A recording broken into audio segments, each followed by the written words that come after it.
terima kasih kami ucapkan kepada Ibu Insinyur Tutik Nugrahini MP yang sudah memaparkan secara gamblang tentang urban farming. Jadi urban farming ada manfaat, juga ada sedikit masalah kalau dilaksanakan tidak dengan sanitasi yang baik.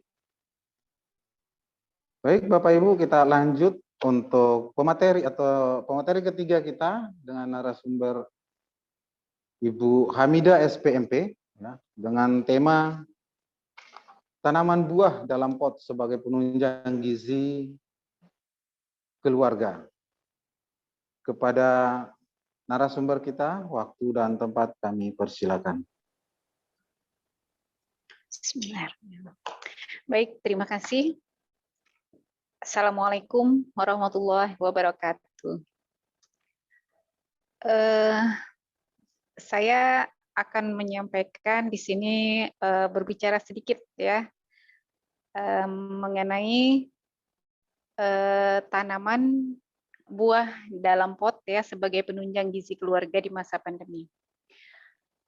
Pada narasumber 1 dan narasumber 2 tadi sudah berbicara banyak ya mengenai pemanfaatan lahan pekarangan. Di sini saya juga berbicara sedikit mengenai pemanfaatan lahan pekarangan, yaitu dengan lebih menekankan kepada tanaman buahnya. Mungkin coba dinaik ke atas ininya, masih judul di atas Ibu. Oh, nggak bisa terganti, oke. Oke ya, jadi untuk tanaman buah dalam pot itu sebagai penunjang gizi keluarga di masa pandemi ya, tanaman buah dalam pot atau dikenal dengan istilah tabulan pot ini bukan merupakan sesuatu yang baru ya. Bukan sesuatu yang baru dan sudah diaplikasikan oleh masyarakat kita. Terutama masyarakat yang ada di perkotaan. Karena apa? Seperti disebutkan narasumber 1 dan 2 tadi, yaitu adanya keterbatasan lahan yang kita miliki ya. Untuk tanaman buah di dalam pot ini ada beberapa manfaat atau keunggulan. Next, Mbaknya. Ya. Keunggulan daripada tabulan pot itu yang pertama ya, selain kita memanfaatkan lahan yang ada ya, lahan yang ada di pekarangan kita, itu karena kita menanam buah-buahan di dalam pot, maka otomatis ya fungsi yang atau manfaat yang kedua itu adalah mudah kita pindah-pindahkan ya. Next. Kemudian manfaat yang ketiga dari tabulan pot tersebut itu apabila tanaman buah yang kita tanam di dalam pot tersebut berbuah, selain fungsi buahnya bagi kesehatan keluarga ya, gizi yang kita dapatkan di sana juga berfungsi sebagai tanaman hias. Akan cantik sekali. Jadi untuk pekarangan ini lahan sempit ini jangan khawatir. Lahan sempit yang kita miliki bisa dimanfaatkan semuanya ya untuk tanaman hortikultura, sayur-sayuran, buah-buahan, dan juga tadi apotik hidup ya. Dan alhamdulillah dari semuanya telah teraplikasi ya. Selama 2 tahun pandemi ini telah saya coba laksanakan di rumah sendiri ya, memanfaatkan lahan yang ada dan dari latar yang gambar yang diambil juga ini merupakan hasil daripada memang yang dicoba di rumah, yang diaplikasikan di rumah. Kemudian kadang mungkin kita akan bertanya bagaimana cara menanam dan cara merawat tanaman buah di dalam pot tersebut. Next, Mbak. Yang pertama itu tentu kita akan memperhatikan bibit dulu. Bibit ya. Kita harus tahu bibit apa yang mau kita tanam, kemudian dia akan sesuai dengan seperti apa pH yang diharapkan, media yang diharapkan seperti apa. Jadi kita harus mengetahui. Yang pertama itu harus jelas mengetahui bibit. Bibit ini berasal dari biji kah atau dia merupakan hasil daripada vegetatif. Setelah kita tahu itu semua, kita mulai menyiapkan media tanam. Media tanam itu harus sesuai dengan apa yang dibutuhkan oleh tanaman yang ingin kita tanam tersebut ya. Media tanam ini kita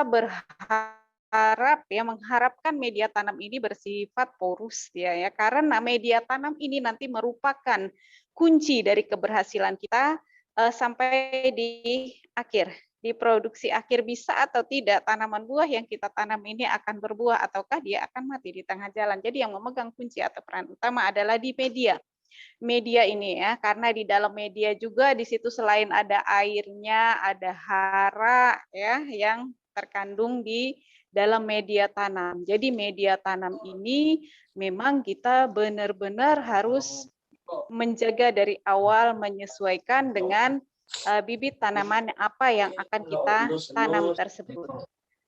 Setelah memperhatikan media tanam, itu kita akan masuk ke penanaman. Kalau penanaman bibit ini sama saja ya, mau jenis tanaman buah apapun itu akan bisa kita tanam dengan cara setelah media tanam kita siap, pindahkan bibit tersebut ya. Ada yang bocor suaranya atau ada yang ngobrol masuk? Ya orang-orang kok potik jo.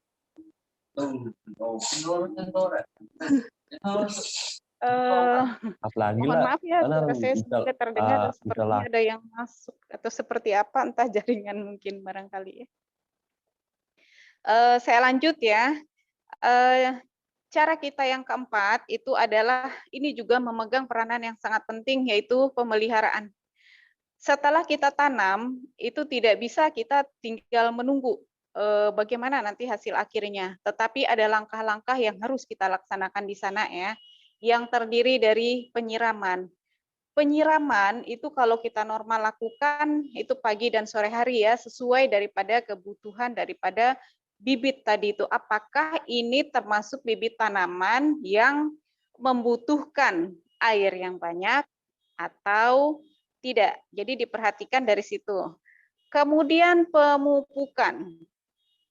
Pemupukan, jika media tanamnya sudah baik, itu tetap harus dilakukan dengan pemupukan. Apalagi pada saat tanaman itu telah memasuki ke fase generatif ya. Jadi apabila kita pindahkan tanaman tadi ya ke dalam media tanam yang telah kita siapkan, kemudian dia melakukan pertumbuhan masuk di fase vegetatif, kemudian memasuki fase generatif itu membutuhkan adanya unsur hara yang cukup banyak ya. Untuk pemupukan di awal itu cukup dengan NPK 15-15-15 ya. Kemudian selanjutnya jika telah memasuki ke fase generatif itu membutuhkan hara tambahan seperti P dan K ya. Kemudian untuk teknik pemberiannya itu diberikan bisa NPK tadi itu 2 minggu 1 kali dengan memperhatikan dosis dan besarnya wadah tempat atau pot yang kita gunakan ya. Biasanya kalau hanya diameter pot tersebut itu 35 cm, itu cukup dengan NPK itu kita berikan 1 sendok makan. Jadi hati-hati ya, pemupukan juga apabila berlebihan ini akan menjadi racun bagi tanaman, bukan akan memberikan tingkat kesuburan yang lebih. Jadi memang semua harus tepat takaran dan dosis yang kita berikan pada saat melakukan pemupukan. Setelah pemberian NPK, kemudian P tadi ya bisa didapat juga dari TSP, kemudian ada KCL, butuh lagi di situ adanya pupuk tambahan. Yaitu biasanya kita lebih menggunakan yang alami ya, dengan menyeimbangkan dengan pupuk kandang. Pupuk kandang kemudian kompos juga tetap kita berikan, ini bisa dengan takaran yang jauh lebih banyak ya. Bisa ditambahkan dengan 1 kilo untuk pupuk kandangnya, kemudian termasuk juga dengan komposnya. Tetap dengan memperhatikan wadah pot atau media yang kita gunakan tersebut ya. Hal yang paling penting juga kita lakukan pada saat perawatan itu adalah pemangkasan. Pemangkasan atau dikenal dengan istilah pruning atau ada yang menyatakan juga itu adalah untuk mengurangi jumlah daun, itu sudah kita lakukan pada saat dia pertumbuhan awal ya di vegetatif itu ya, di fase vegetatif di awal ini udah bisa kita lakukan yaitu untuk pembentukan. Kita bisa membentuk mau seperti apa sih yang kita inginkan tanaman buah kita tersebut, karena di dalam pot kita bisa menginginkan mau seperti apa. Jika tidak terlalu tinggi kita pangkas ya, kemudian daunnya, cabangnya ya bisa jadi karena terserang hama penyakit, atau yang kedua juga dia tidak akan bermanfaat. Dia ini cabangnya dia menuju ke batang utama, maka harus kita lakukan pemangkasan. Nah, hal yang paling penting pada saat perawatan yaitu adanya pengendalian hama penyakit pada tanaman yang kita tanam tersebut. Next, Mbaknya. Ini media tanam tadi ya sudah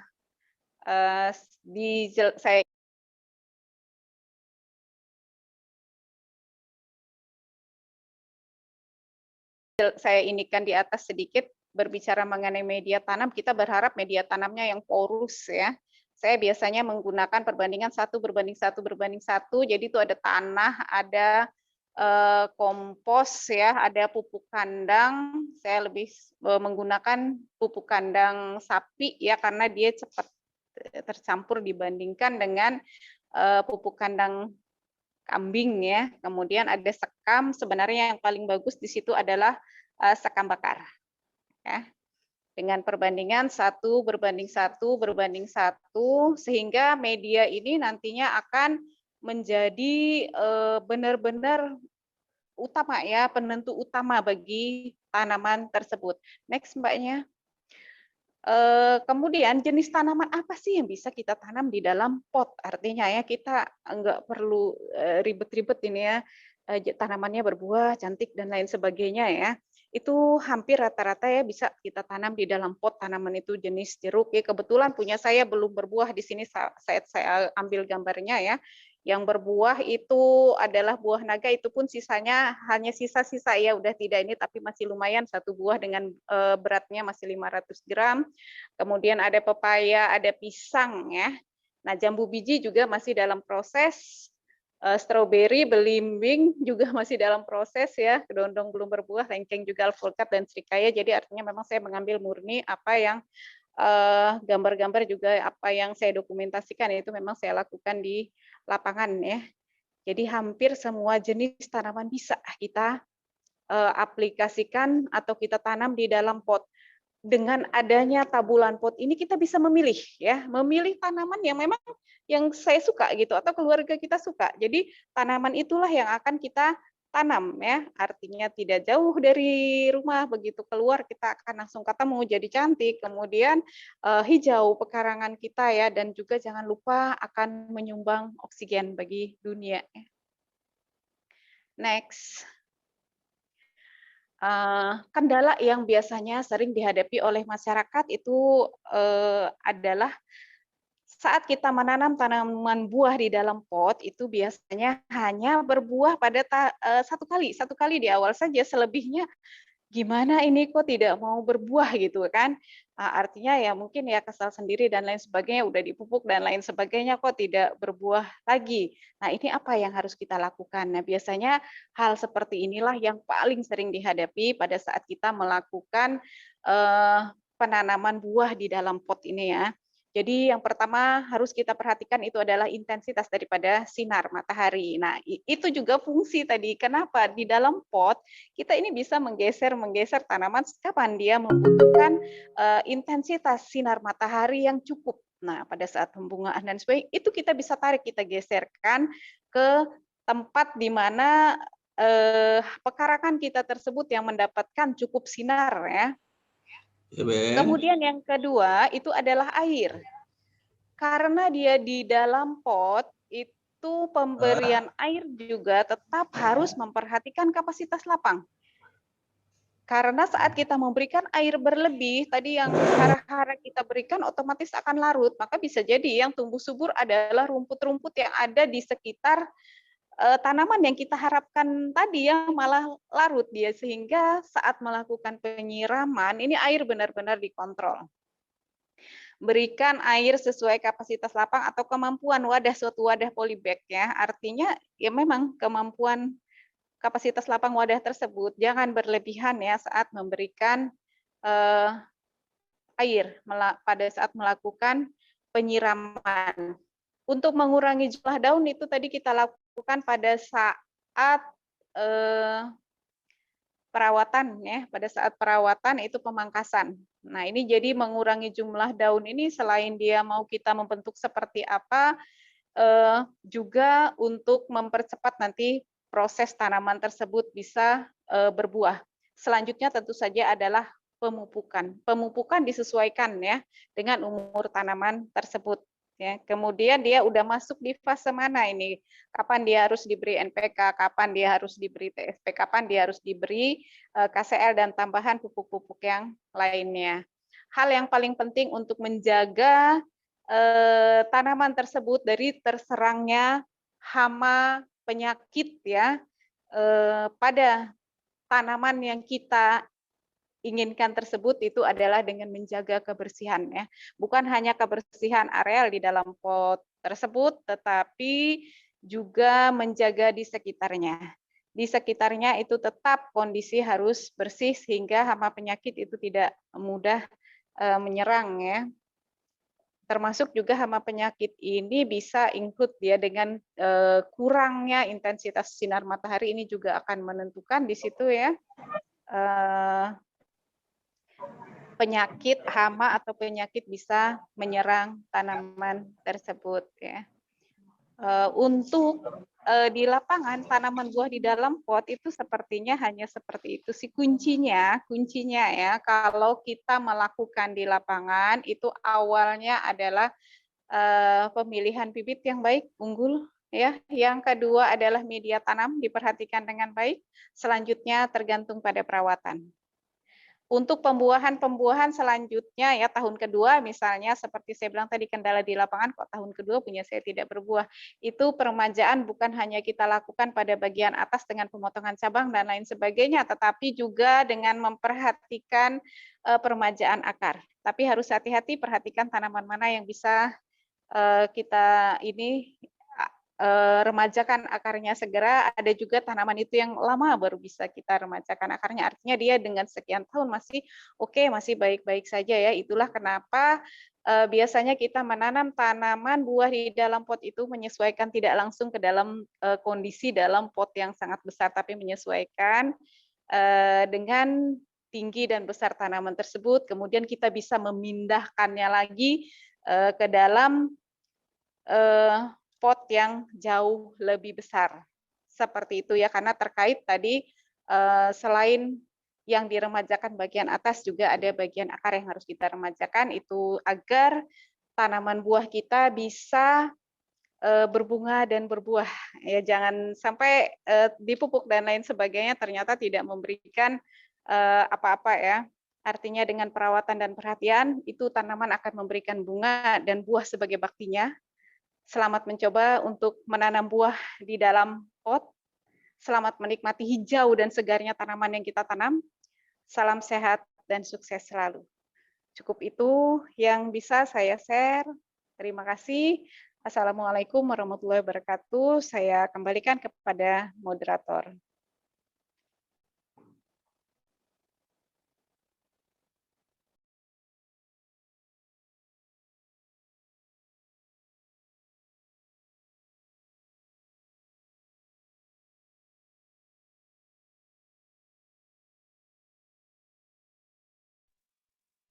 Baik, terima kasih untuk pemateri narasumber kita yang ketiga.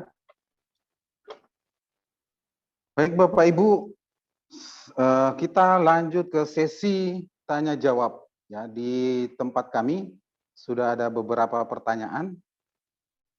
Namun kalau misalkan ada yang mau bertanya secara langsung kepada narasumber, kami buka untuk 3 orang penanya. Silakan sebutkan nama, instansi, kemudian pertanyaan ditujukan kepada siapa. Mungkin kami langsung berikan, silakan kalau ada.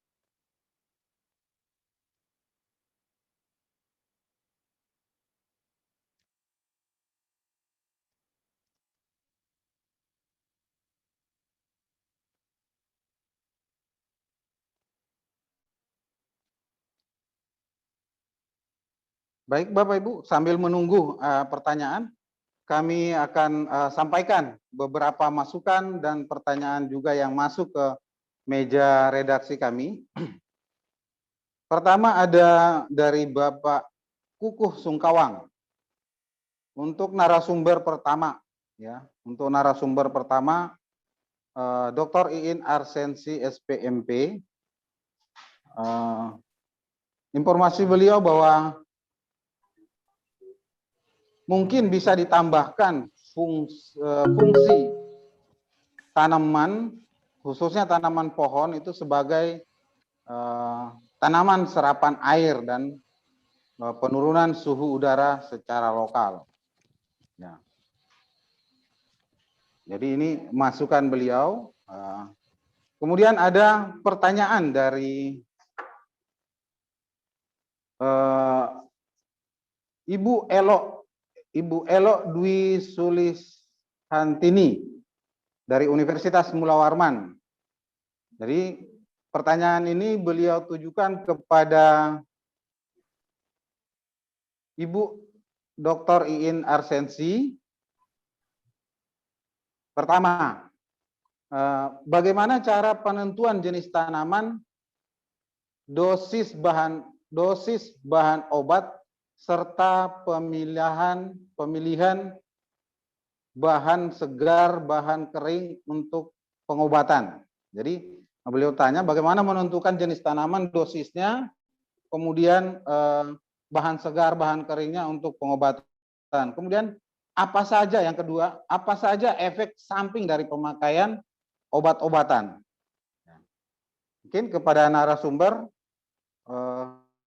kami persilakan.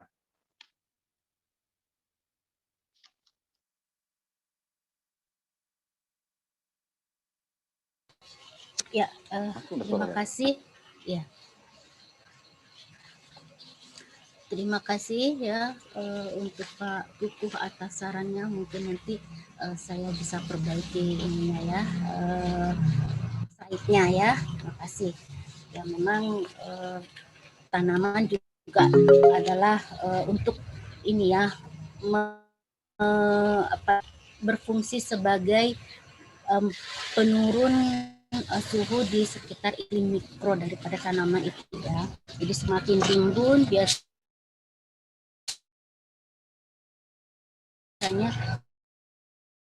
semakin banyak sarannya Pak. Kemudian untuk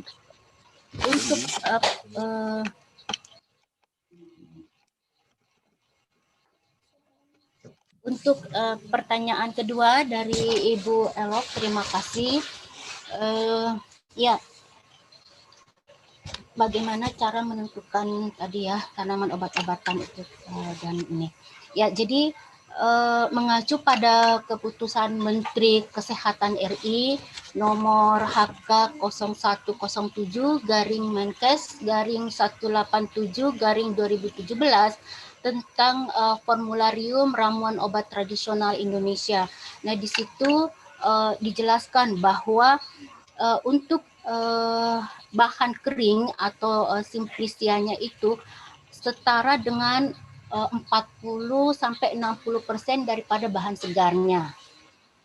Nah, kemudian untuk menentukan takarannya sendiri untuk obat tradisional, karena ya namanya obat tradisional biasanya kan tidak ada takaran tertentu yang harus, kecuali kalau misalnya memang itu sudah ada dibuat sudah dibuat atau ada rekomendasi dari BP POM ya, baru kita bisa ini gunakan. Tapi kalau misalnya tidak ada rekomendasi yang seperti itu, mungkin kita bisa mengacu pada ini tadi ya,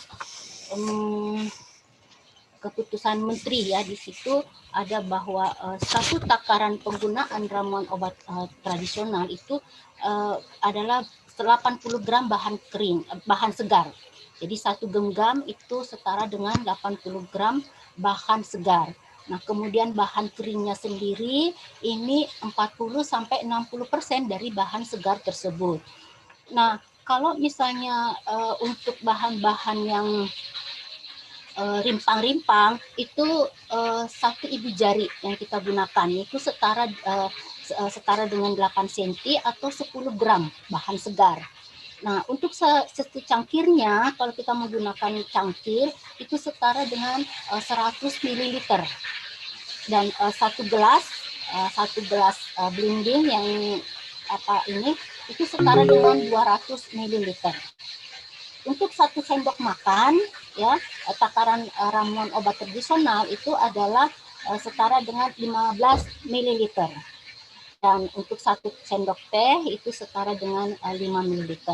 Nah, kemudian untuk simplicianya yang ini sebaiknya disimpan di tempat yang sejuk dengan suhu 15 sampai 15 derajat Celcius pada wadah yang tertutup agar tidak terkontaminasi oleh udara yang dapat menyebabkan tanaman atau bahan-bahan dari obat tersebut menjadi berjamur seperti itu. Nah, kemudian kita juga bisa menggunakan saringan. Saringan yang digunakan itu yaitu dari bahan plastik ataukah bisa dari kasa atau sekalian dari stainless steel yang tidak menyebabkan karat kalau misalnya kita gunakan. Nah, kemudian juga di situ dijelaskan bahwa jika kita ingin merebus, nah rebusannya itu kita menggunakan wadah logam, ya. Tidak boleh menggunakan wadah logam ini selain stainless steel, ya. Kemudian bisa juga kita menggunakan dari bahan kaca atau keramik atau porselin. Nah, untuk ininya sendiri, bahan simplicianya sendiri ini diseduh sekitar 5-10 menit. Nah, jadi sebelum digunakan, simplicia tersebut dicuci dulu. Nah, simplicianya sendiri atau bahan keringnya itu bisa kita jemur, ya, kita jemur dengan di bawah sinar matahari atau kita angin-anginkan. Nah, sebelum diolah itu kita bisa cuci dulu, ya. Nah, kemudian memang obat-obatan ini ya apapun itu memang kalau kita menggunakan dalam jumlah yang banyak itu memang efeknya tidak bagus, ya. Ada efek sampingnya. Di samping efek-efek di samping manfaatnya itu tentu selalu ada efek yang menyertainya. Nah, tentu jika kita ingin yang membuat ramuan obat-obat tradisional tadi, ya kita menggunakan takaran-takaran yang tadi sudah saya sebutkan mengacu pada Kemenkes ataupun kita bisa menggunakannya biasanya kalau seperti kita ibu-ibu ini seperti saya misalnya merebus kunyit, serai dengan jahe itu ya pakai perasaan aja ya. Jadi pakai perasaan kira-kira ini sudah pas gitu ukurannya ya. Karena yang berlebihan juga sebenarnya tidak bagus. Misalnya kalau jahe memang jahe itu ada manfaatnya, tetapi kebanyakan kita makan jahe itu juga bisa memicu asam lambung. Nah, kemudian misalnya tadi seperti bawang putih. Nah, bawang putih ini ya memang ya buat kesehatan, tetapi kebanyakan bawang putih juga itu tentu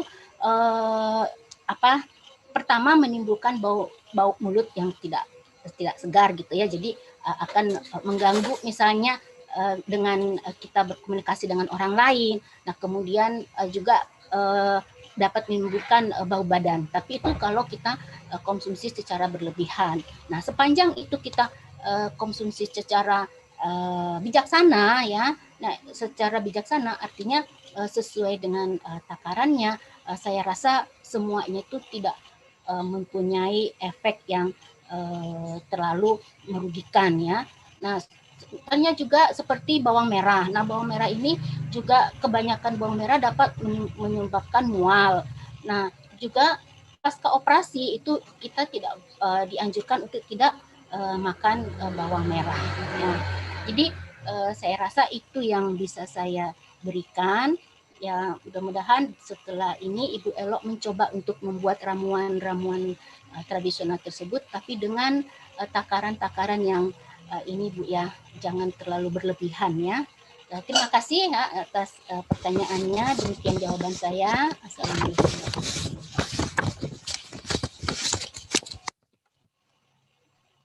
Baik, terima kasih buat untuk narasumber kita. Jadi penggunaan obat secara tradisional ini memang sudah banyak dipakai, bahkan turun-temurun kita gunakan ya. Karena adanya pengobatan modern sehingga ini kadang diabaikan ya. Padahal sumber obat-obatan itu ada di sekitar kita dan bisa kita tanam di lingkungan sekitar kita. Ya, dari ketiga narasumber kita ini saling terkait satu sama lain ya. Ada beberapa pertanyaan yang ditujukan untuk semua pemateri, tapi karena waktu kita, jadi saya hanya akan membacakan atau menyampaikan beberapa yang kami anggap penting, ya, untuk ditindaklanjuti oleh si pemateri. Bukan yang lain tidak penting, tapi nanti akan dijawab mungkin melalui email atau mungkin akan dijawab melalui chat personal atau email personal dari pemateri. Ya. Baik Bapak Ibu, ini ada materi yang disampaikan dari Bapak Azhar dari Universitas Syah Kuala Aceh. Ya. Pertanyaannya cukup simpel, lahan yang bagaimana yang bisa dimanfaatkan untuk tanaman obat atau apotek hidup. Ya. Kemudian ada juga Sukarian dari Politeknik Pertanian Negeri Samarinda. Sukarian ya. Ya, saya sangat suka sekali apa yang disajikan oleh para penyaji dari materi hari webinar, baik itu penyaji pertama, kedua, ketiga. Terkait itu saya sebetulnya hal-hal yang Pak disampaikan oleh pemateri itu sebetulnya sangatlah baik, apalagi kalau itu bisa dikembangkan menjadi sebuah budaya atau kebiasaan khususnya masyarakat Samarinda, ya khususnya masyarakat Samarinda.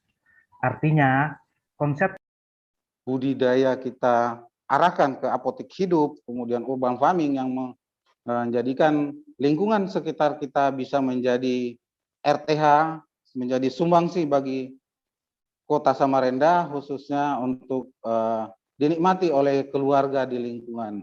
Jadi saling berkaitan, saling mendukung. Mudah-mudahan ini menjadi suatu konsep yang bisa kita sosialisasikan kepada seluruh masyarakat Kota Samarinda, bahkan seluruh Indonesia yang sempat hadir pada kesempatan kali ini.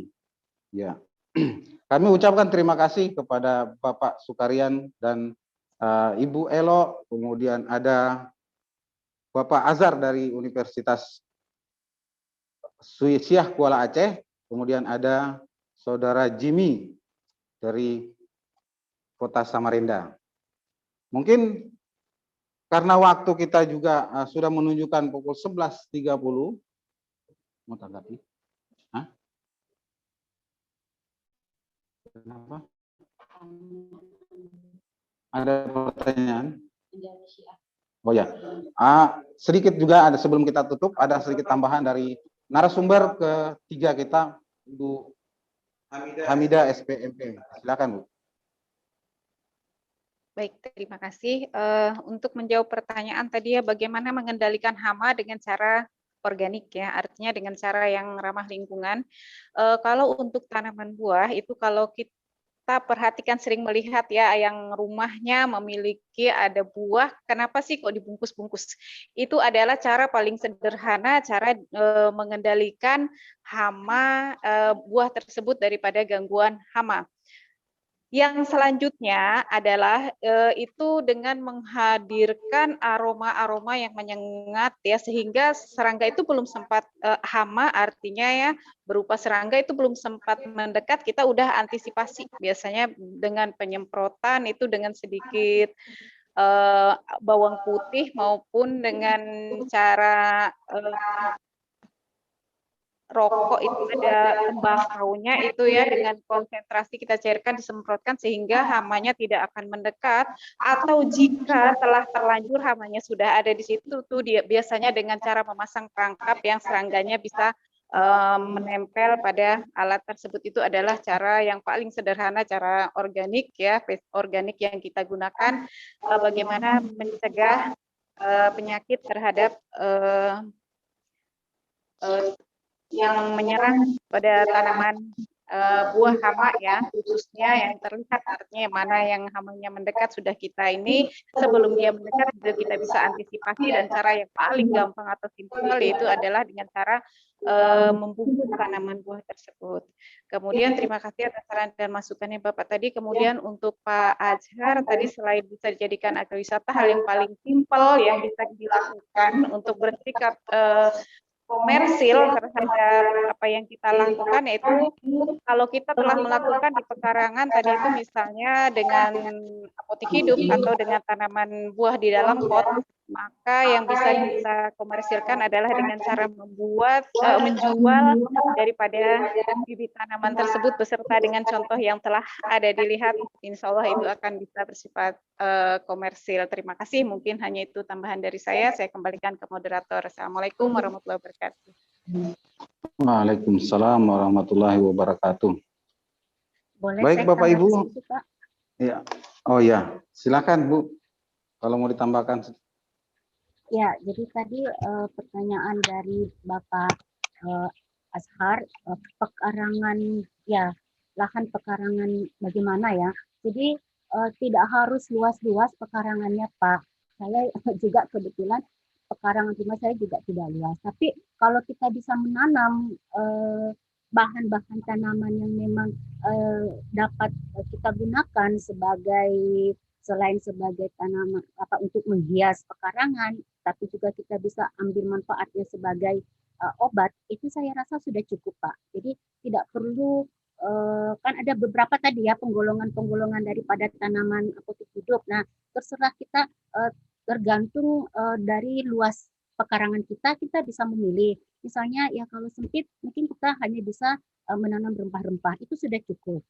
Ya, kemudian untuk komersil ya memang itu sangat bisa ya, sangat terbuka peluang untuk sebagai sebagai agrowisata yang tadi seperti kata Pak Sukarian, kalau misalnya setiap RT di rumah itu bisa mengaplikasikan apa yang kita sampaikan hari ini ya, dikoordinir oleh ketua RT mungkin atau Pak lurahnya ya mungkin ya. Nah, itu bisa menjadi agrowisata.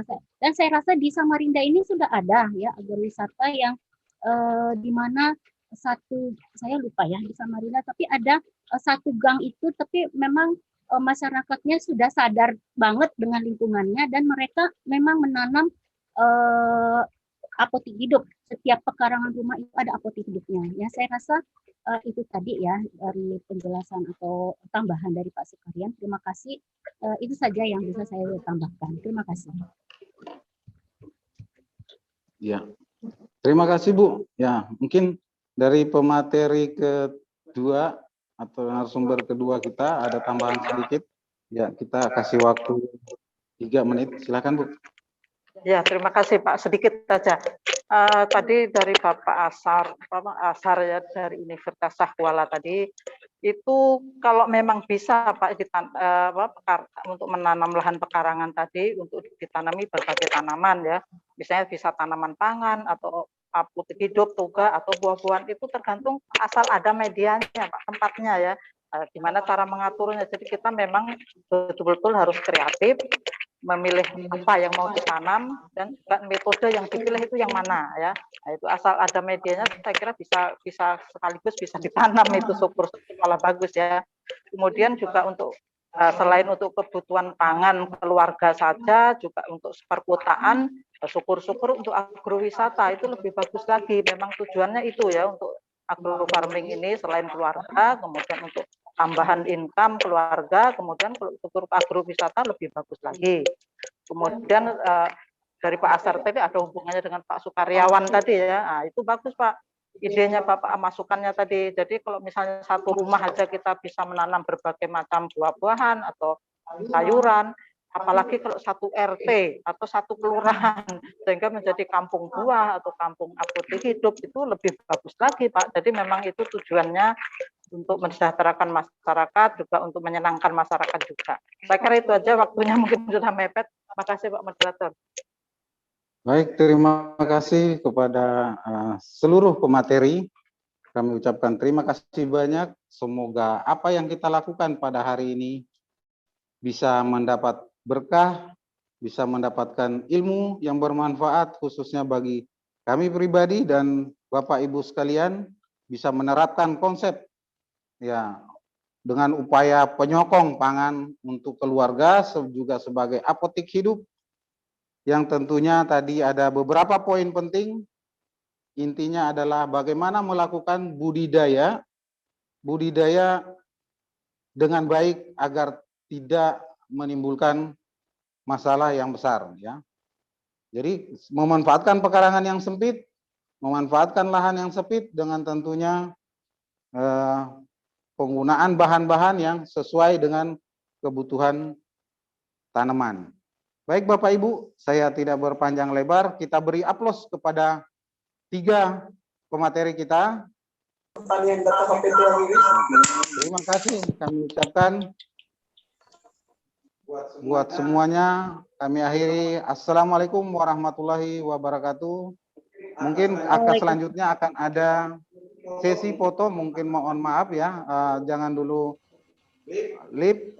Kami akan ambil fotonya dengan ini ada beberapa slide ya. Oke.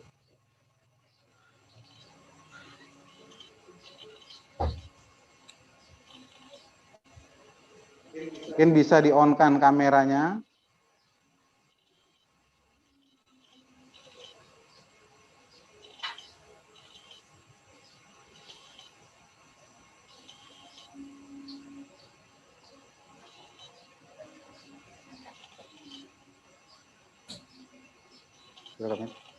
Sudah selesai. Oke. Terima kasih banyak. Kami akhiri kembali. Wassalamualaikum warahmatullahi wabarakatuh. Waalaikumsalam warahmatullahi wabarakatuh. Terima kasih semuanya.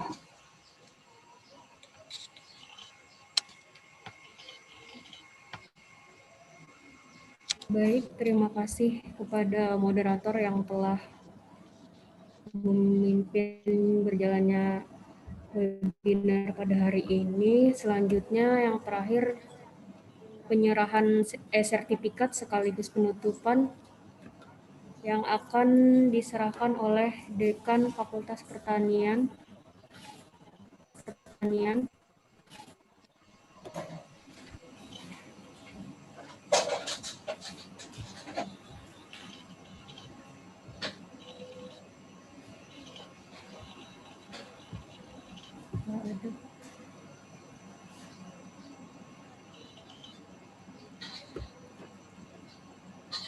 Materi satu. Siapa yang sebutkan, Bu? Berikut kepada pemateri atas nama Ibu Hamidah SPMP. Terima kasih panitia dan seluruhnya. Terima kasih.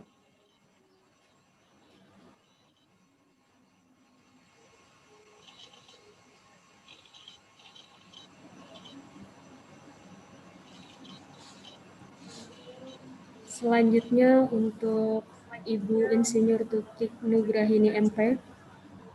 Terima kasih atas sertifikatnya Bapak Dekan.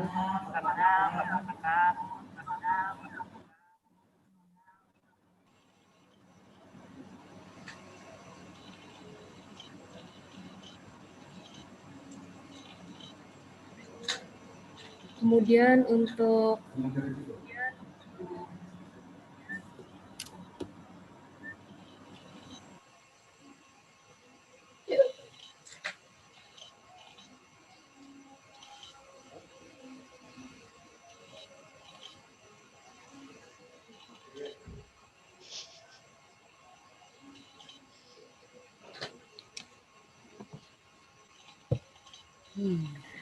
selanjutnya untuk Ibu Dr. Iin Arsensi SP MP. Ya, terima kasih. Terima kasih, panitia. Demikian webinar pada hari ini. Saya selaku MC mengucapkan terima kasih dan mohon maaf apabila ada perkataan yang kurang berkenan di hati para audiens. Kurang dan lebihnya saya ucapkan wassalamualaikum warahmatullahi wabarakatuh. Waalaikumsalam warahmatullahi Salam warahmatullahi wabarakatuh. Terima kasih semuanya yang sudah berpartisipasi. Terima kasih. Terima kasih ya. Izin lift ya. Terima kasih. Ya Bu, terima kasih. Izin Lip, terima kasih. Terima kasih. Terima kasih Bapak Wakil Rektor yang sudah setia menunggui. Sami-sami, izin.